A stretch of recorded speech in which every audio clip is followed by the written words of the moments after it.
What's done is done. A relatively caution-free race, a dominant victory. Let's talk about the Food City 500 Bristol spring date in the NASCAR Cup Series as NASCAR goes on to its off week. And to start off with, was that or was that not one of the most dominant Kyle Larson performances we've seen? He swept the stage. He didn't do particularly well in qualifying, but he went and got the pole. But he won both the stages. He ended up leading 411 out of the 500 laps. Only a couple of other drivers ended up leading laps this race. Alex Bowman off the pole, but ended up with a blown motor and out of the race. Ryan Blaney led a couple of dozen laps. Carson Hocevar led a couple of laps as well, and he's somebody who did stand out for me in one or two different points too over the course of the race. But Kyle Larson was the driver of the day. He just took off.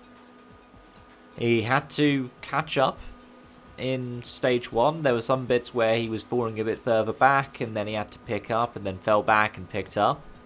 He did qualify third, mind you.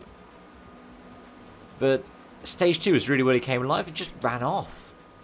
I think he was, 2 seconds clear for something like... It felt like most of the stage he was 2 seconds clear of Denny Hamlin. And then, yeah, an even more dominant stage 3, because, well, stage 3 was basically half the race, right?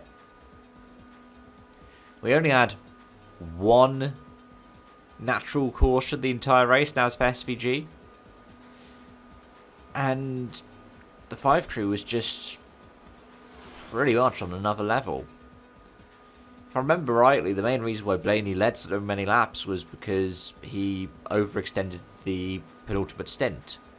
Just went for a really long green flag run, and at one point was the only driver on the lead lap because everyone else had pitted. So, yeah. The numbers don't necessarily tell the full story when you look at the results. Larson dominated the weekend. But there were other standout performances. Justin Haley and Carson Hocevar, the two Spire cars, ended up getting top 5s in the stages. Like I said, Hocevar ended up leading a couple of laps, finished a lap down, but then only the top 9 cars were on the lead lap at the end of the race. Austin Dillon did really well to outperform Kyle Busch, and the RCR cars, or at least that duo, did pretty alright. 14 for Busch, 10 for Dillon. 9th was AJ Allmendinger, who put in a good performance in a couple of the previous races, hasn't he? I think he did quite well at Homestead from what I remember. But he started 8th and finished 9th, got the fastest lap. He has been doing really well. Likewise, Chase Briscoe, I think that was probably his strongest performance since the move across to Gibbs. Started 14th, ended up finishing 4th. But Ty Gibbs has probably had one of his most convincing displays in the NASCAR Cup Series, at least for the past year and a half. The 54 car finished 3rd.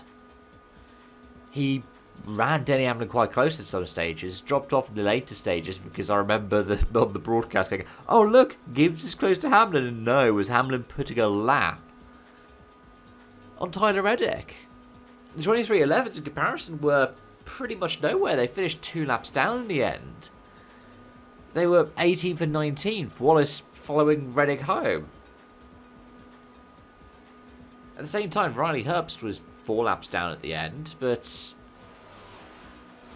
yeah, I was so surprised by that. That was one of the more kind of underwhelming performances of the weekend, was the 23.11 cars. A bit like Chase Elliott, who got 15th, started 20th. Did he pick up a stage point even? I don't think he did. I saw a lot of fans complaining about the race at Bristol. I saw Eric Estep's video where he gave it a 40 on the Groovy gauge. And to be honest, whilst I can kind of see it, at the end of the day, it was Larson pretty much dominated the entire race. And there were very few cautions. I think it's worth plauding the lack of cautions that have been in the NASCAR Cup Series more generally this season. I mean, we've had a couple of overtime finishes, but we have generally outside of the stages and outside of the super speedways seen a bit of a lack of cautions and the pace cars over the course of this season, and especially the more recent races. And that is a sight to behold. It just tells you how good the field are at the moment. That while some of them are dropping off and dropping down and dropping off the lead lap, at the end of the day, these guys are good. There's a reason why they're seen as some of the best racing drivers in the States, because they ran, well, most of them ran 499 miles, but they ran 500 laps with very little faults, at least only one fault big enough to bring the caution flags out. I guess the other debate that arises is, should Bristol keep 2 dates? Now, it almost sounds sacrilege to say that about the last Great Colosseum, but I think it is a worthy debate.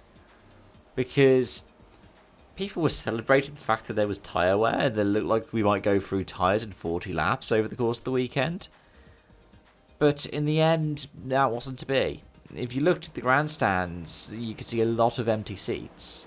And I really enjoyed Bristol Dirt. I thought that it was a great addition to have. And I know SMI will be able to move stuff around in various different facilities, but at the same time, NASCAR could use this as an opportunity to, say, bring back Rockingham at a Cup Series level. I mean, we will see how Trucks and Xfinity as well, is it? Handle Rockingham in the coming weeks. But it's a shame that we're talking about it in this way, because I thought that it was a decent race. I mean, it was nice for me because I was able to follow it and INDYCAR at the same time, which brings up a whole different issue. But I can see why people don't want 2 dates for Bristol, at least at the moment. And mentioning INDYCAR as we go into the off week for NASCAR brings up one other thing for me. Why would you agree to a deal in the way that you have for media rights when you're putting yourself in direct competition with what's seen as your rival series on the same network? Like, Long Beach ended up carrying the main Fox banner and the Fuji 500 was on FS1, right? I think Talladega will be on main Fox. But this is the problem that you have when the other series that you compete against is the national level series. I guess they're open wheels compared to stock cars. When you're doing them both at the same time. In some ways it's hard for INDYCAR not to clash with NASCAR. Because at the end of the day, NASCAR runs for such a long season that the INDYCAR season pretty much will clash with a NASCAR race in some way, shape or form. But you could organise it better so you can go, well actually, one of you's in California, one of you's in Tennessee. Could we start the NASCAR slightly earlier? And start the INDYCAR slightly later? Like, maybe an hour in each direction? Reduces the overlap massively, and as a result means that you can have somebody go from one to the other, or it means you can carry both of them on the main network and have, like we used to have on ITV in the UK, something called Speed Sunday, which incorporated Formula 1, it incorporated the WRC, it incorporated touring cars, all on the ITV network. It was great. Anyways, those are my thoughts. Let me know yours in the comment section down below. Thank you so much for watching, folks, and until next time, it's bye-bye for now.